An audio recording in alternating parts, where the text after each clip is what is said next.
कैलाश की बर्फीली चोटियों पर जहां समय ठहर सा गया था, महादेव शिव और सती का प्रेम फला फूला।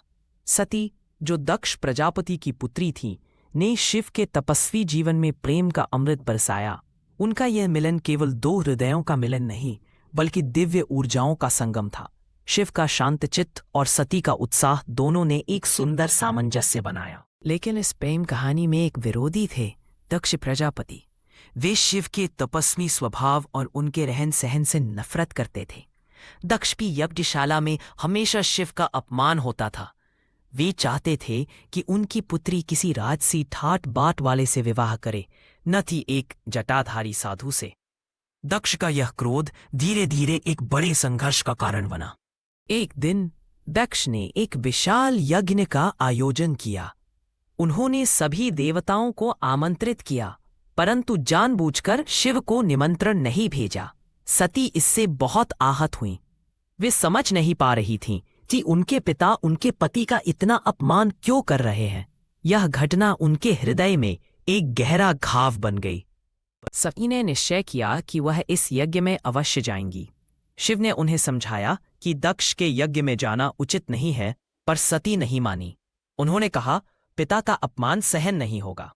शिव के मना करने पर भी सती अपनी सखियों के साथ यज्ञ स्थल की ओर चल पड़ी। यह एक ऐसा निर्णय था जिसने सब कुछ बदल दिया। यज्ञ स्थल पर पहुंचकर सती ने देखा कि उनके पति शिव का स्थान खाली है और सभी उनका उपहास उड़ा रहे हैं। दक्ष ने खुलकर शिव के तपस्वी जीवन की निंदा की। सती का हृदय टूट गया। वे चिल्लाईं, मेरे पति का अपमान सहन नहीं होगा। पर कोई नहीं सुन रहा था। सभी देवता मौन रहे। अपमान से व्यथित सती ने योगाग्नि में प्रवेश करने का निर्णय लिया।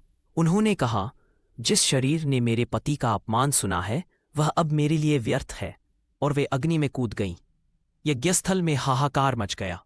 देवताओं ने देखा कि सती का पवित्र शरीर अग्नि में भस्म हो रहा है। यह एक ऐसी घटना थी जिसने सृष्टि को हिला दिया। जब शिव को सती की मृत्यु का समाचार मिला तो उनका संसार टूट गया। वे पागलों की तरह कैलाश पर दौड़े, अपनी जटाएं फैलाकर रोए। उनका रुदन इतना भयानक था कि पूरा कैलाश कांप उठा। शिव ने कहा, मेरी सती कहाँ है?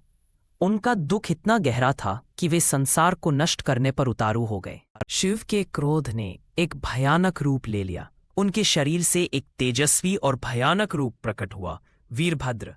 वीरभद्र का स्वरूप इतना भयानक था कि देखने वाले कांप उठते थे। शिव ने उसे आदेश दिया, जाओ और दक्ष का यज्ञ नष्ट कर दो। वीरभद्र सेना सहित यज्ञ स्थल की ओर चल पड़ा। शिव का क्रोध अब एक प्रलय का रूप ले चुका था।